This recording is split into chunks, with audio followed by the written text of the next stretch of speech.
Hello, everyone. Welcome to another edition of In the Spotlight. I'm Mike Kenichi. I'm really excited today because I've been a fan of this gentleman for over 30 years. He's been at WPLR. He's been at KC 101. He's a tremendous asset in the community, especially in the town of East Haven. Just a wonderful person overall. And it is my pleasure to introduce to you Mr. Ed Sabatino. And Ed, thank you for coming on today. It's a real honor. Thanks, Mike. Listen, it's great to talk to you. I don't deserve that kind of intro, but I'll take it. Yeah. So Ed, first thing I wanted to ask you about, we know you had a love for radio, but how did the love for basketball begin? Because you've coached basketball for over 25 years, volunteered a lot of your time, but how did the love for like basketball and sports in general begin? You know what? I wasn't a great athlete, but I knew the games that I played. So with baseball and basketball, as soon as my run was done, right around high school or so, I started coaching because I was always more into that end of the sporting world than I was into playing, just because I wasn't that good. Right. And Ed, I think about this. You coached a lot of, I think you've coached like 10 and under kids, maybe 13-year-old kids, but you've always coached the right age groups because I really believe that while there's always a little pressure, it's a lot more fun when you're getting to teach these kids the fundamentals, have them playing competitive games. But it's not like where you're coaching high school basketball where there's so much pressure to win. So at the same time, even though whether, when you win, it's fun, when you lose, it's disappointing at the time, but at the same time, you're having a lot of fun with it, and it's just enjoyable to be out there every day. Yeah, no, I agree with that. And a lot of people that I worked with in radio had said that my years of coaching probably served me well in working with radio staffs and people that have that are childlike, not childish. Right. So I had a lot of experience with those types of people. Right. Now, were there any athletes you idolized as a kid or any teams you loved? I mean, did you have like a basketball and baseball team? For me, everything as far as basketball goes, it was the Knicks, but I was always a diehard baseball fan, and like the shirt says, New York Yankees. Wow, that's good. Jeter was always my guy. Thurman Munson originally, growing up. As a matter of fact, I think the anniversary of his death was the other day, August 2nd. Yeah. So, Thurman Munson had a big impact on me. Big impact. And, you were probably very young, Ed, when he passed away. So, I mean, being a fan of that team and having to see something like that as a young kid, I mean, that couldn't have been, that had to just be an awful thing for you as a kid to watch a team that you rooted for and to see one of their players pass away like that. Yeah. And the crazy part about it was I remember the next game when the Yankees came back and played, and Bobby Mercer, who was best friends with Thurman Munson, hit a home run for the Yankees to win the game, and he wasn't known as a home run hitter. Right. I know. It's crazy. And, he got the winning hit as well. It was a line drive to left field.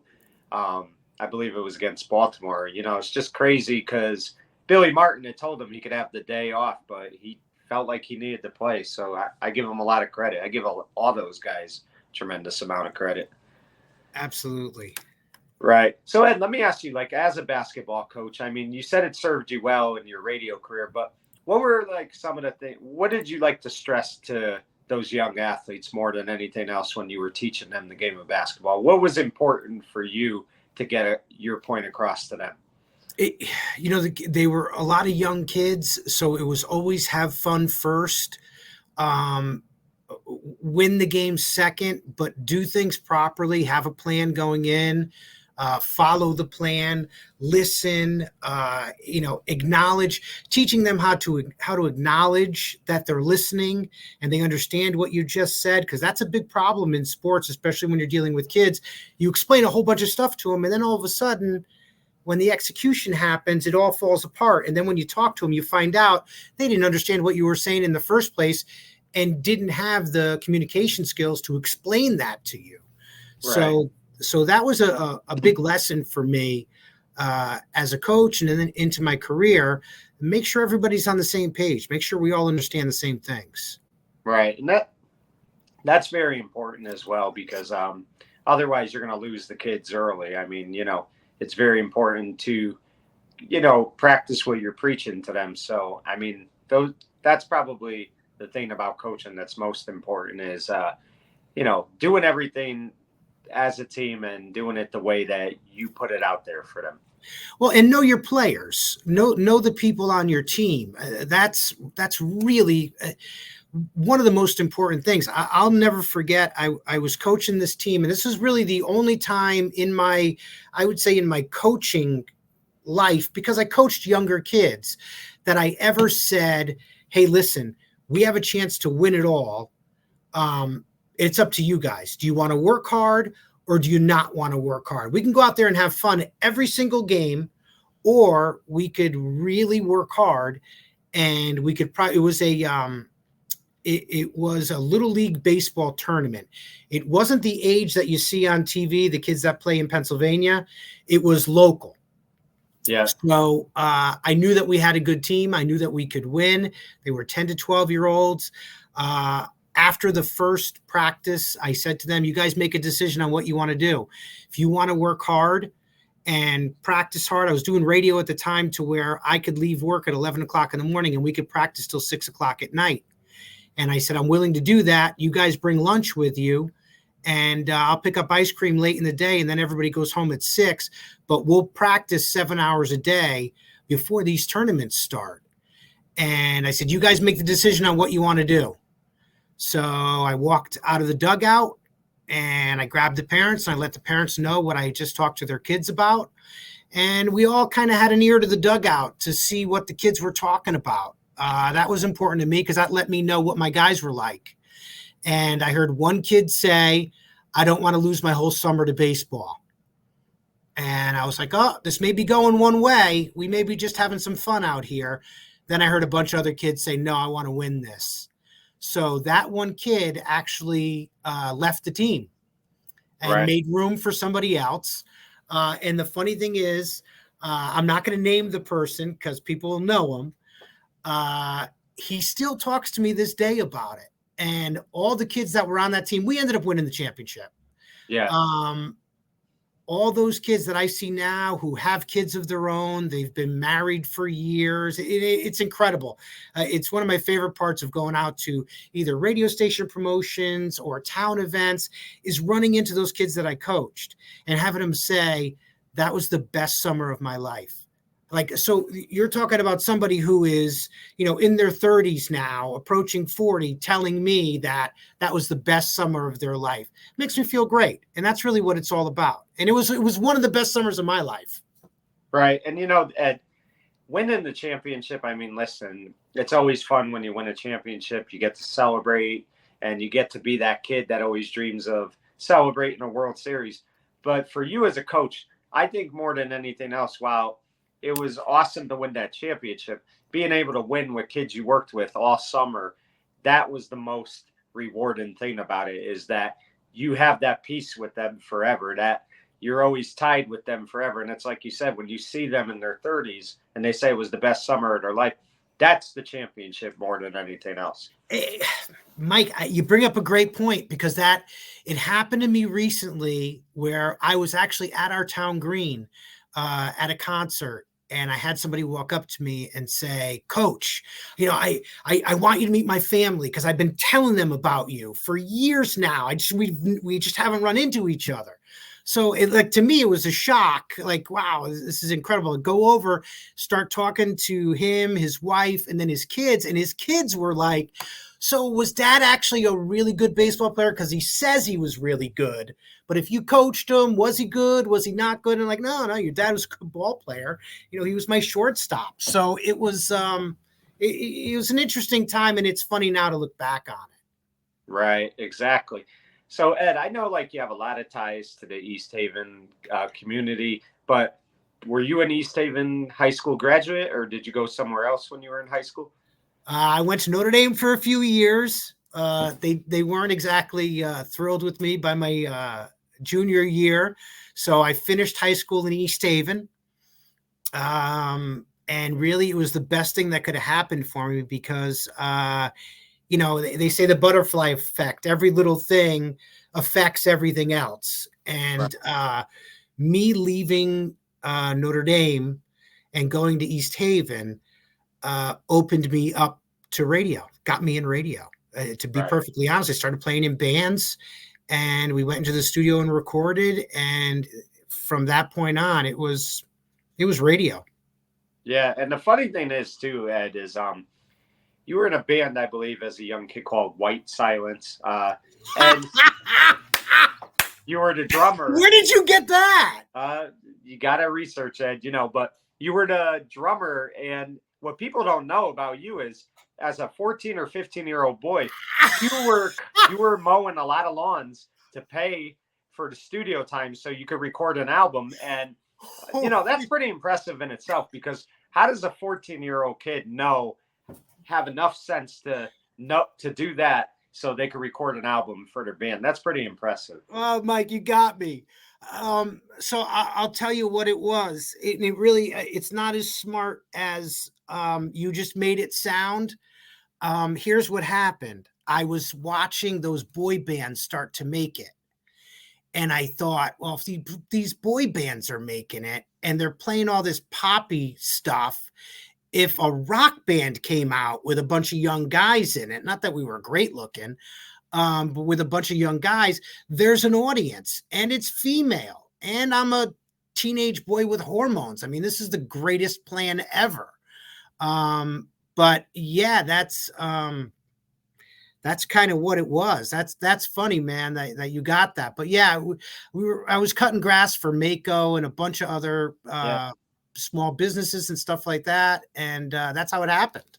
And the funny thing is, Ed, is that's really like, I think, I'll bring him up a little more during this interview, but Glenn Beck kind of knew he wanted to be in radio at 13 years old, but really you had no desire to be a radio DJ. And what happened was, I think you were on a radio station where they interviewed the band, and within 5 minutes you had the headphones on and you said to yourself, this is what I want to do. So it's amazing how just sitting in that studio for a few minutes changed your life forever. Well, I can explain it this way.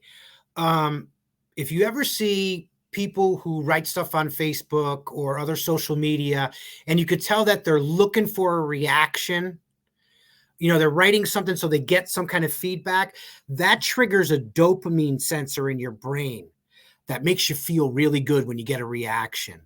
And for me, putting those headphones on and talking into the microphone and having listeners call and they're asking about the band and things like that, that hit my dopamine receptors so hard that I looked at the band and I knew I was never going to play drums again in a band. I knew it was over.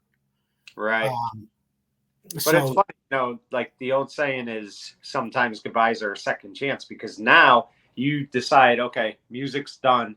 I want to do this in radio. And Ed, I think what a lot of people forget, obviously KC 101 is a very popular station, but PLR was really, to be in radio in Connecticut, you wanted to be on PLR, and you took a chance and got an internship there. So talk about that a little bit. Well, that I was already working at a radio station called Radio Vision. It was a small radio station that was run by, at the time, I think they were called TCI Cable, which is now Xfinity. And they would have ads run that were just words. It was very DOS based. It was, old. Yeah. But there was music behind it, and I was that music. So I had gotten an internship at that Radio Vision station, and I was there for about a year. My ego was feeling pretty good. I felt like I should be on the air at PLR. I felt like I was ready to be on the air at PLR. So I went and tried to get on the air at PLR, and they said no. If you want an internship, we would entertain it, but there are no on-air positions basically for a 17, almost 18-year-old kid. And I wasn't in college at the time, because you can get internships with college credit, but you can't get them without it. So what I did was I just became really tenacious and dropped off my resume, stopped in the front office, as much as I could. I'll never forget the woman's name, and she's passed, long past. Her name was Karen, who answered the phones there. And I just kept going back and forth to the point where she knew who I was. So one day, Sam T called my mom, because we didn't have cell phones, and said, your son's determined, and I'm going to give him an opportunity. So he can have an internship here at the radio station. Have him call me. Here's my number. I drove right to the radio station. Yeah. And there was just, I was so excited because, I had a lot of friends that were saying to me, you're not going to get on the air there. Think about how many first, and my friends had really good logic. Think about how many air personalities there are at PLR. Then think about how many of those air personalities are even under the age of 25. And then there's you, who you sound a little bit like Mickey Mouse. I have a high-pitched voice. I wasn't seasoned like the people at PLR, where they had personalities and they knew who they were. So I got that internship, and I was fortunate. The Wigmaster, Sam T, who was in promotions and marketing, Mike Lapatino does afternoon drive. They really took me under their wing. Yeah. So I got to see a lot and learn a lot that other people didn't get to do in my internship. But I was also making tapes the whole time, because you have to give demos to get on the air. So I was constantly making demos, and the Wigmaster was the guy who made the ultimate choice. And the Wigmaster just didn't, every tape I got, he crucified me. So I want to say it was the 6th or the 7th tape, and I still have it. I was pretty mad. And I said, I'm just going to go in and I'm going to turn the microphone on and I'm going to just throw junk together, because I had a feeling that he wasn't listening to my tapes. I really thought he just wasn't listening. So I did the tape. I will say my demo, it was the worst one I had done to that date. I handed it in, and next day he called me. He said, what are you doing Sunday night? And that was, it was like Palm Sunday. So at the time, people didn't want to work. So I got a slot, and he threw me on the overnight on a Sunday night. It was just before I turned 18. And I stayed there until I was into my 20s. Yeah. And the thing is, too, Ed, is people don't realize that back then when you did demo, you made demos, you don't have the access that people have now with computers, and the editing is so much easier. You literally had to cut tape and make sure you spliced it on the right spot to make it, sound perfect, because otherwise, if they saw even a little distortion, they'd be all over you. Oh no, this isn't a good demo, stuff like that. But that's how you had to edit back then. People forget that too. It was not an easy thing. A bad edit got you thrown out of the room. I mean, you were done. You make one bad edit, it's over. So like that, you're at, and I forget about that because I've used digital for so long now that you kind of forget about the days of razor blades and splicing tape and reel-to-reel machines. Yeah, it was definitely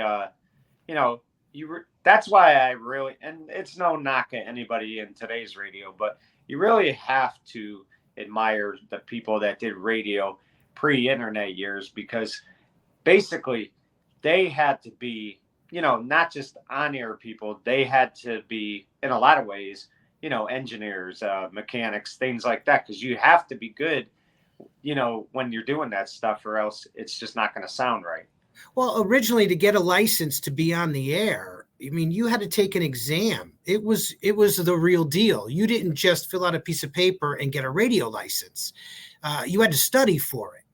And it kind of cracks me up because they did away with that. And pretty much anybody now can, well, I don't even think you have to do it now, but for a while, anybody who wanted one could just fill out the form, send it, and they can get it. I actually won dinner from a friend who he said I would get his dog licensed to be on the radio. And he just didn't understand that. I said, no, bet you dinner on it. You'll have a license showing up in the mail. And I got his dog licensed. Wow. So this was years and years ago. But yeah, you don't even need a license anymore, I don't think. Right. And Ed, I always say this about overnights, especially like in radio. To me, that's where you can have a lot of fun. I mean, if you could stay awake, it's a lot of fun because you're just you're sitting in a radio studio. You have a producer, you have somebody doing the board for you, and you're talking for a few minutes at a time. Then you're playing the music. But a lot of people worked overnight, so if there were factory workers. A lot of them are listening to PLR while they're doing stuff. So it wasn't like you weren't heard, but I always say the overnight is perfect because I don't want to say there's no pressure, but you could kind of go there and know that a lot of management is asleep at night and you can just be very creative and have a lot of fun. I think you're 100% right. It's also the best place to hone your skills. If you are trying to figure out who you are and what you want to be on the radio and what your personality is, it's the best place for it.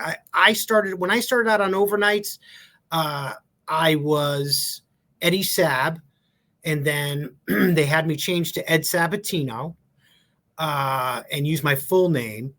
I've gone back to just using Eddie Sab again. Yeah. I used Special Ed for a while. I used to call myself Special Ed. I used to call the listeners Ed heads.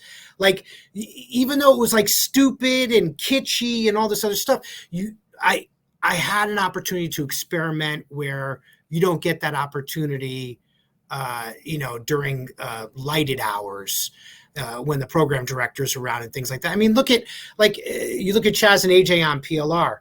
Chaz started out doing overnights at PLR, and it was Camp Chaos was the name of the show. Yeah. And then it went to just being a night show. And then because there was nowhere to move for him, he left, went and did mornings at Z-Rock, and along the lines, I ended up becoming program director at PLR and bringing him back. But it was a place to grow. It was a place to learn. So the overnights are definitely that spot. Right. Most definitely. So Ed, let me ask you, did you have any stops in between PLR and KC 101, or did you go right to KC 101 not too long after? Oh, no, and you got to remember back then, that was a no-no. You didn't leave PLR to go to KC 101 or vice versa. It didn't happen because we were mortal enemies. That was back in the day of the stupid radio pranks where, you would do stuff to your opponent to try to hurt them. And at that time, PLR was on the rise. So we were really, it was a station that was embedded in the market for a long time and did really well financially. But as far as rating success went, PLR didn't have the rating success that KC 101 had until a little bit later in the future. Even though it had the name recognition, and KC 101 always had great name recognition, but PLR was starting to take them in the numbers a little bit, which was kind of interesting because that had never happened before. But leaving PLR, I went to KC 101, nothing in between. Right. And then while I was at KC 101, John Griffin, the wig master, had called me and said, hey, we'd like to get you back in the company. We have an opening at the Fox in Norwalk. I think the job would be yours if you just went and interviewed. So my goal was always to program PLR. And the reason I left PLR in the first place wasn't for any hard feelings, not for me not liking anybody or any problems. It was because I couldn't move up. There was nowhere to go. You had all of these legendary characters working there and running the place, and they were all fairly young, not as young as I was, but they were all young. So I knew that it would be 20 years or more before I got what I wanted. So I decided to go. So that's when, I went to KC 101. Yeah, and Ed, it's kind of remarkable when you think about where your career took off because after Pat had left the Glenn and Pat show, he had worked with a woman, Diane.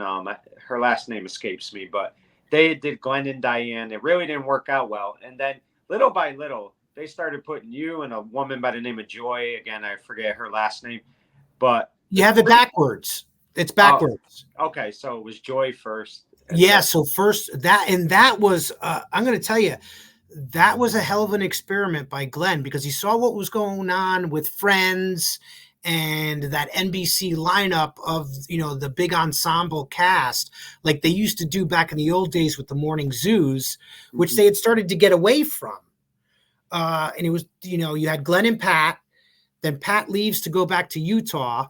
I was the research director, and I had another title too. What was it? Oh, I was marketing and research, and I had I would say about 13-person team that did music research every single day, every single night. And then I would crunch the numbers after about 10 days, and that would tell us, what songs were right for KC 101 at the time. And Glenn, I was there, I want to say, I would say from 96 to 99, probably around there. I mean, you were with Glenn from like 96 to late 97, I would think. no, I think I was with Glenn 95 to 97. 7, yeah, yeah. Because Vinny came in. Vinny Penn was doing. The Vinny Penn commentaries. Yeah, I'm Vinny Penn. That's my problem. Yeah. Yeah, but before that, he was also working with Mike Robb on WELI, our sister station, doing movie reviews and doing the Vinny Penn It's My Problem type stuff. And then Glenn took that. We brought Vinny into the studio. Glenn took what Vinny had and said, "Hey, do you see what I see here?" I said, "Yeah, Vinny's always been funny. I'd known him since we were kids. And he could clearly do this and be really good at it." And Glenn had asked me to do mornings, and I will say he imparted a ton of wisdom on me going into that, and not just about morning radio, but about people in general. Glenn changed the way I write. Glenn changed the way I spoke. Glenn changed the way I managed. There were a lot of things that I saw, positive and negative, with Glenn that were learning moments for me because at the time, KC 101 was a bit scattered inside. The organizational system of the station was in flux. So I knew I could come in and probably get my hands on things that other people couldn't get their hands on. I could do things, I could see things. Because of my experience at PLR, I knew I could help KC 101, which is generally the reason why they have non-competes. They don't want you going across the street. But what had happened was other people had done it, so a precedence had been set. So I was able to leave PLR and go to KC 101. Glenn then comes to me and said, "Hey, Pat's leaving. You're really the only person that is here." Basically it came down to I was the only guy remaining that has comedic radio experience. And that comedic experience came from working with Chaz doing Camp Chaos, Mark Oresco, who did overnights at PLR for a long time, being on with him, going on with Wiggy and Lappy from time to time. So I had learned a lot about morning radio, and then Glenn just took it to a different level. I always wanted to be a programmer, but I also knew that I couldn't be a programmer if I didn't have the morning radio experience, because morning radio people are a completely different breed. They're nothing like most people think. So you have to be able to get into that head and into their psyche. And I figured the only way I could do that effectively was if I did mornings myself. Right. And Ed, the thing of it is there were some hilarious moments during your tenure on that radio show. I think the one when you guys all did the IQ test, and Matt Fiduzzi, I think, beat you by a point, He and did. you guys played that up so well. You were like, I'm not upset at my score. I'm upset that Fiduzzi beat me. And that was the other thing that Glenn did that was so great is he really implemented everybody on that show. Even Coach George DeMayo, at times he would get him involved. But I think it really helped somebody like Matt Fiduzzi, because Matt was an excellent reporter, but he could get a little nervous sometimes on the air. And I think Glenn kind of, loosened him up a lot. Well, I also think that Glenn is probably I would say he masters opportunity. Glenn has mastered the exploitation of opportunity is probably the best way to put it. Because when you're in the entertainment business, they always say that promotion is the exploitation of opportunity. Yeah. And Glenn was really good at that. He knew, he could see moments before they were about to happen. We would be talking about things and we had hand signals in the studio, and you would see Glenn's fist go up like this, which meant everybody stop. I'm taking this somewhere. And so we knew we'd bring that part to a close. Glenn would go, and then we would all just take off from there. So he was really good at that, and he wanted to put together an ensemble cast to do it. Matt was a big part of it, especially with all of his quirks. Brian Averna, who was a caterer, was on that show. And the funny thing about Joyce, the way Joyce got hired was she came in and interviewed for the traffic position, and she didn't get it. And she sent a nasty note. And it was mean. I mean, she dug into Glenn. She dug into the guy who was the previous program director. She was hot. And Glenn gave me the thing. He said, "Read this. Tell me what you think." So I read it. I said, "Well, she's got a lot to say. This girl's pissed." And he said, "I think she'd be a good addition to the show. We need somebody with that type of attitude." He said, "Because it takes a lot to get me mad. I'm the type of person where if I get mad, everybody starts going, oh, something must be wrong if Eddie's mad, because he doesn't usually get mad." Glenn didn't get mad often. Glenn would get emotional. He would get loud, but never really angry, like nasty angry. And we needed somebody who could do that. And Joyce could turn that on and off whenever she wanted to.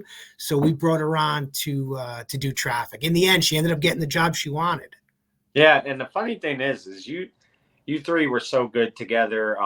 I used to enjoy that a lot. And another thing that was really cool, Ed, and it's funny that you saw your future wife walk into a restaurant or bar one time and you said, "I'm going to marry this girl." I mean, that says something, but you had to get now divorced, by the way. What's that? I'm sorry. Now divorced. Yeah. But it's funny. Go ahead. Yeah. But, I thought that was a cool thing on the air as well when you wanted to get the blessing from her parents. And you did a great bit where you said, she's changed me in a lot of ways. She's gotten me to enjoy things I never thought I would. And she's caused me to like Glenn. Like, you were making that little, offbeat remark about Glenn, like in tongue in cheek, but it was pretty cool. Oh, well, I'm going to interrupt you on this one. And it's horrible when a guest interrupts somebody, but a host, but I got to tell you, here's why Glenn was so important in that. The first time I saw her, I said, "I'm going to marry her." Then what happened was she wouldn't date me. Right. And Glenn called. I was on the phone with her. I talked to her on the phone. And we were at an Alanis Morissette concert. I'll never forget. It was me, it was Glenn and Joyce, and we were sitting in the grass, watching Alanis Morissette. And I called my now future ex-wife just to talk to her, and hung up the phone. And it was when we had cell phones. They were giant, but we had a cell phone. Glenn says, "Hey, can I borrow your phone for a second?" So I gave it to him. Come to find out, he called her back and said, what are you doing here? Are you dragging this guy on? Like, he's really, he loves you, and, nothing's happening. What's going on? And she said to him, there's nothing to talk about. And she said, Glenn was like, what? She said, there's nothing to talk about. So they hung up the phone, and Glenn said to me at the concert, hey, man, I just want you to know that I just called her and I asked her when she's going to commit to you. And she said, there's nothing to talk about. And I was devastated at the time. And then come to find out, she had just broken up with her boyfriend when Glenn called. So to a certain extent, Glenn helped open the door for me to know like what was going on and what was happening and things like that. So, it was an interesting time. And Glenn kind of let me be me on the air during that period. Yeah. And, Ed, when you look back on it, I mean, think about how big Glenn has gotten. I mean, he's huge now. He's national. And, if you're like with your friends or people that don't know you well, you were part of Glenn's life during his radio career. You really were. I mean, in a lot of ways, you, Joyce, Vinny really helped get that show popular again, because when Pat left, it lost a little steam. It took a little bit. So, I mean, you are a part of one of the biggest radio legends in the world, because he really is huge now. I mean, he's been big. He's been big for over 20 years now. So, yeah, I was stupid to not ride those coattails, huh? But Ed, let me ask you this. Midway, when they brought Vinny on, I think you were like assistant program director, maybe, or Yeah, so, I became assistant PD. Right. And, I always say this, Ed, that people don't realize, I realize it because I've listened to a lot of WFAN in my life. I was a big Mike and the Mad Dog fan, Joe Beningo. And I saw Steve Summers, the schmoozer. Yes. Oh, yeah. And I saw how the program director, he had to juggle egos because, when Mike and Chris weren't getting along, that was tough, and they become so big that even though you're the program director, they're a lot bigger than you because they're who the people want to hear. And you've got to try to control everybody's temperature because every personality has a different temperature. So while program directing it's probably fun, and I know it's a passion of yours, it is not an easy job as people think. No, it's I would say the toughest job in the building, because you have people above you taking swings at your staff. And then, you're there trying to get the best product on the air, while at the same time, keeping people who are very creative and, have great imaginations, trying to keep them focused on one path, which is tough because it's easy to get off, and start doing breaks that aren't good, or, start to not focus on what you're doing because it's in your head that, hey, I'm good no matter what. I'll always do this properly. Right. Ed, I could think of a lot of things that were very, rewarding in your career, but I would think this is the greatest moment in your career, and you could correct me if I'm wrong, but not long after 9/11 happened, you did a fundraiser, and I think you and your team raised $1 million in one day for all the 9/11 victims and their families. Talk about that, because I mean, number one, that was a very exhausting time for a lot of people. I mean, it was just such a terrible day, several months of just like, just devastation and mourning. But that had to be something that you're very proud of in your career to do that. Yeah, there are probably two events that kind of equal that. It was the Friday after 9/11, so it was still pretty fresh. And we got together at that time. I think I want to say it was AT&T. They just connected with all what are the connoisseur media stations now. And we put people at every rest area along 95. and in one day, it was almost $1 million. And with how emotional that week was, and I think what's also hard to explain, and I know people will say, oh, you're out having fun. You're out having fun, but you're still working. The weekend before 9/11 was the Norwalk Oyster Festival. Right. During the Norwalk Oyster Festival, my entire staff stays there. We sleep at a hotel right around the corner. We're at the place from the time the doors open until it's over. Is it fun? Yeah, it's a lot of fun. We broadcast live. There's all sorts of stuff going on, but usually the Monday after the Oyster Fest, everybody was exhausted. Right. And then I want to say, was 9/11 on a Tuesday? Yes. Yeah, so it was on a Tuesday. So we'd all just gotten back. Everybody was exhausted. 9/11 happens.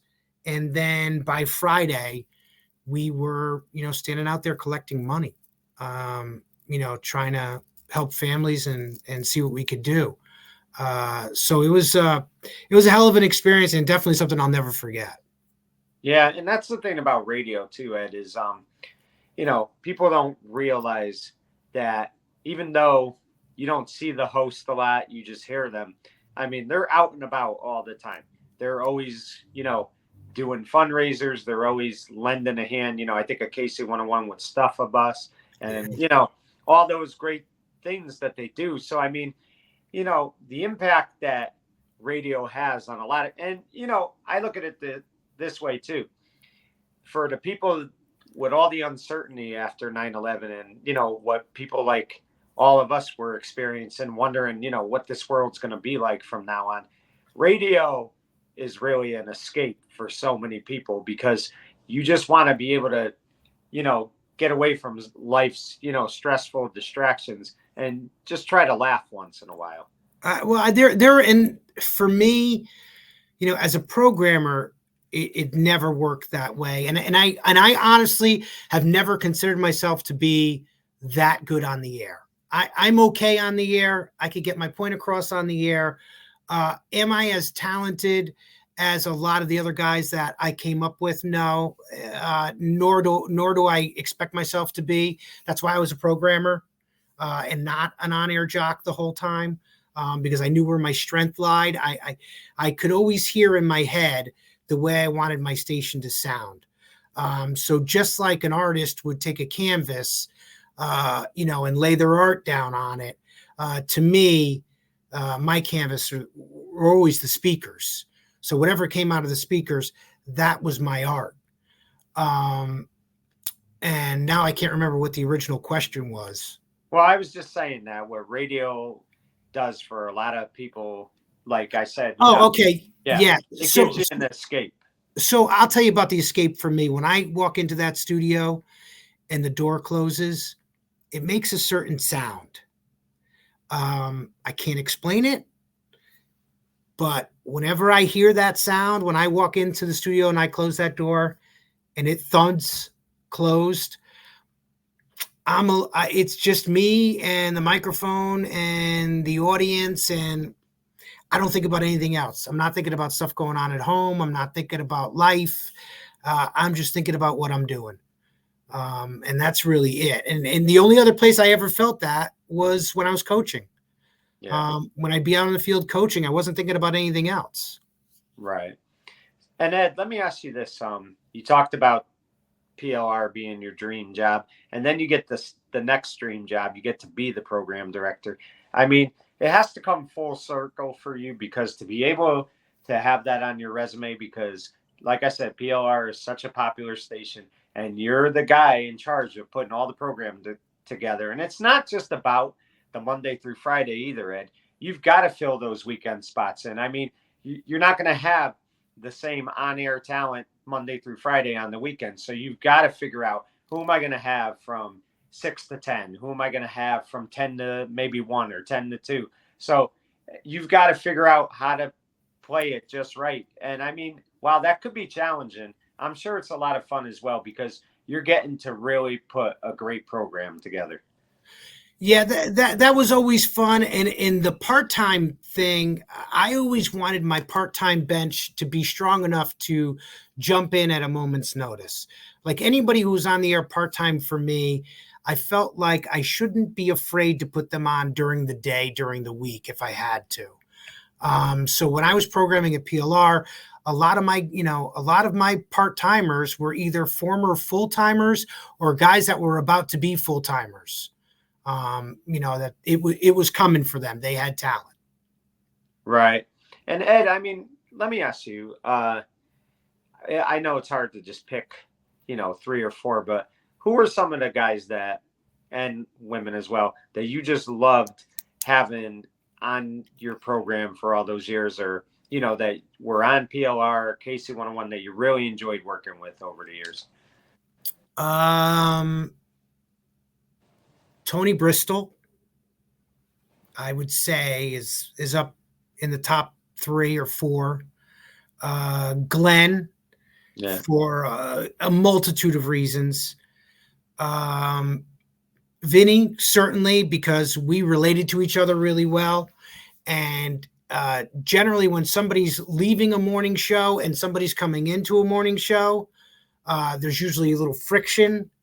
And with Vinny and I, there was none of that. I wanted Vinny in that slot, and I wanted to get out of mornings Right. so I could program. So Vinny's in there, but I'll say Sam Tillery, John Griffin, the Wigmaster, some of those older guys from the PLR days, especially Chaz. We continue to be extremely close, and my friendship with him goes beyond radio. Just a great guy, and we also happen to work well together. Right. And Ed, interestingly enough, you kind of finished your career in Pennsylvania, which is hard to believe, but you decided to walk away from radio, several years ago. Was it just time you wanted to do something else? They say this a lot. People, after they do things for like 20, 25 years, they want to do something else. Was it really just where you kind of burnt out from doing radio? I was slightly burnt out, and the business was changing so much that I wasn't sure it was a place that I really wanted to be in anymore. Right. I was concerned that they were kind of eliminating the art part of radio, and it was coming down to all research and music tests and perceptual studies, and you weren't really getting to be a character anymore, Right. or even getting to be yourself. Some people are characters, some people are just themselves. So I felt like that was going away. The opportunity in Pennsylvania was great because it was a radio station that didn't exist, and they said you can create one. And I got to work with Scott Shannon, who I worked with at KC 101 with Glenn. So with Scott, there's another guy that I learned a ton from, and was very good to me. When the job opened up in Pennsylvania, Scott called me. He said, "I think this would be perfect for you." So I went and did that, and then came back to Connecticut to do insurance because the station had been sold, and I didn't want to work for the new company that bought it because I knew their reputation. So I got out of there, and then came back, did insurance in Connecticut for a while, and then I don't know, was it 2017? I think 2017 I got with Full Power Radio and ran all of their stations. There's 23 signals total. A lot of little small stations, but a few of the biggies, the Whale, Radio 104, DRC AM. There are some legendary names in there. Right. And And then left that to come here to work for the town of East Haven. Yeah, and I mean it's really come full circle for you, Ed. And the thing about it, though, Ed, what I've always seen from you over the years is you have never changed. Like it didn't matter how big you got, or you're doing politics. You're just still the same person you were when you entered radio at 18 years old. I mean, you haven't changed who you are as a person, and you could see that. And that's the thing. Sometimes people do it; they get into different things. They do change a little, but you've never allowed yourself to go down that route. You've always wanted to be who you are. You're just a guy that, is like any of us, goes to work, he comes home, enjoys his life. And that's pretty much what you've always done. Yeah, I don't really think there's any other way. Like I had a lot of friends of mine back in the day who like thought that I ran in different circles, or I had this like small private group of friends that I hung out with.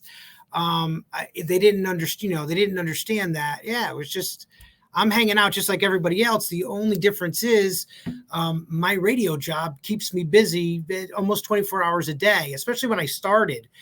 I was the guy that said, put me on Christmas, put me on Christmas Eve, put me on New Year's Day, put me on New Year's Eve, Thanksgiving, give me all those shifts, because that was important to me. I wanted to do all those things because I knew the time I was sacrificing then would pay off kind of in the future. So I don't think I allowed myself to change much, because I always wanted to do the things that other people didn't want to do. And it was really only up to a few years ago that I was still doing the morning shift at whatever station I was at on Thanksgiving Day, just so I could play Alice's Restaurant. And I'll give you a quick, I don't know how much time we have. I'll give you a quick version of what happened. Yeah. This was before I got full-time at PLR. I was young. And Rocket Mike Johnson was on the air. He was the night guy at PLR back then. I was just a part-timer, but I was still doing a lot of internship stuff, so I could just be around the guys and learn things. And Thanksgiving Day, I called him to wish him a happy Thanksgiving. And he was angry. He was angry that as a full-timer, he had to work on Thanksgiving. So I said, hey, you know what? I'm going to put together a plate. I'm going to drive it up there. I'll come and hang out in the studio with you, and I'll bring you Thanksgiving dinner. He was married with kids. He was angry. I got to the station, gave him his plate, and he was complaining the whole time. And I said to him, I want you to understand something. And I don't want you to get mad, because you've been doing this a lot longer than I have. And, he was an established personality at the time. I said, I would kill you right now. And if I could get away with it and hide your body and take this shift away from you, I would. So you should probably keep that in your head, that a guy like me would kill you to take your job. So understand that we're not all given these opportunities. We have to earn them. So you earned the opportunity to get here, but since it's your first year, being the night guy or the youngin of the staff, you got to work Thanksgiving. I would gladly work it for you, but I couldn't. So I was still doing Thanksgivings up to not too long ago, and it was kind of in memory of Mike. Mike Johnson passed away a while ago, but I always thought about him when I did the shift. And I always thought about my love for radio while I was on the air during that shift. Yeah, and it's stories like that, Ed, that really, are so nice to hear, and things like that. And it's really true, though. So many people, nowadays, I really believe, like back then as well, if you can just be on the air, you're going to go do it. And if it means Christmas Day, you're going to do it. If it means Christmas Eve, you're going to do it. If it means the overnights, you're going to do it, because you are getting on the air, and this is something that you love. You're not going to just walk away from that. No. And you know what, too? Storms. People forget that when there's a storm, everybody that works in radio generally heads to the office. Yeah. That's like when I hear storm, my first thing was, okay, grab a sleeping bag and a pillow and, let's go. And I think the last actual really big storm, I was working for full power radio, and I slept there that night, and I was the program director. I was actually the vice president, and I slept there and went on the air. So, it goes back to the whole, I wouldn't tell anybody to do anything I wouldn't do. Right. But you know what? It was fun staying at the station. Had a good time. Had a really fun time.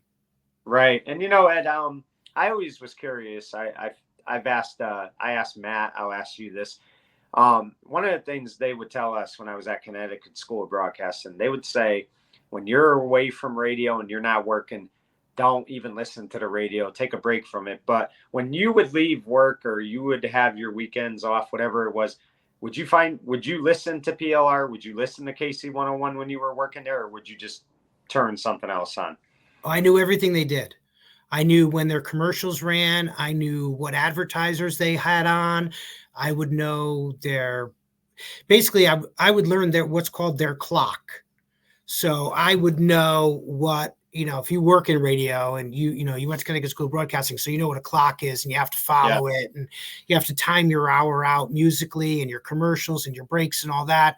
I would know their clock. So I would hear a certain, piece of imaging play on the air, a sweeper, and I would know what time it was based off of what I was hearing.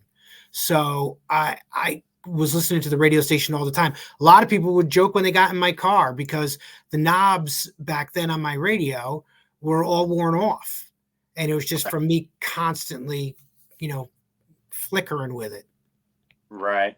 So Ed, before we go, what would you say was it's hard to say most rewarding. So I'll say, what was the best experience about doing radio for you? The listeners, the people, the staff. I will say that even if there were people that didn't like me, or I didn't get along with them, or we weren't the closest, I still would have a warm spot in my heart for them, because I just know how tough the industry is to break into. And to then maintain a career in radio is pretty special. So I think for me, the tops are the listeners, are the jocks that I worked with day to day, the staff. It's just, it's kind of everybody that's involved in it. It really always made me feel good, just working with the people. Right. Well, Ed, for somebody who has listened to you on several stations, I could think of 95.9. I could think of PLR, KC 101. Always enjoyed everything you did. And I know listeners who followed all those stations will always remember the impact you had and, the contribution you brought to those stations. And I really do appreciate you giving me some time today, because it was a real honor watching or listening to you. I was 19 years old when I started really listening to you. And I'm just, very honored that not only did I finally get to talk to you, but I got to listen to the great stories that you shared with us today, because you really are a credit to the radio industry. And I applaud you for that. And thank you for giving me some time today. Great, Mike. Great job. I appreciate it as well. Hey, and don't forget, I'm still on twice a month, every other Saturday on PLR still. Right. So folks, make sure you tune in to that. And like I said, folks, Eddie Sabatino really is a credit to the radio industry, to Connecticut, to the town of East Haven, to the community, because he's always given back. He's never forgotten where he's come from. And listeners like myself have enjoyed him for over 30 years. And I know that he's not finished. I'm sure down the road, we're going to see some more stuff from him. So just stay tuned. For In the Spotlight, I'm Mike Kenichi. He's Eddie Sabatino. Good night, everyone. Thanks, Mike.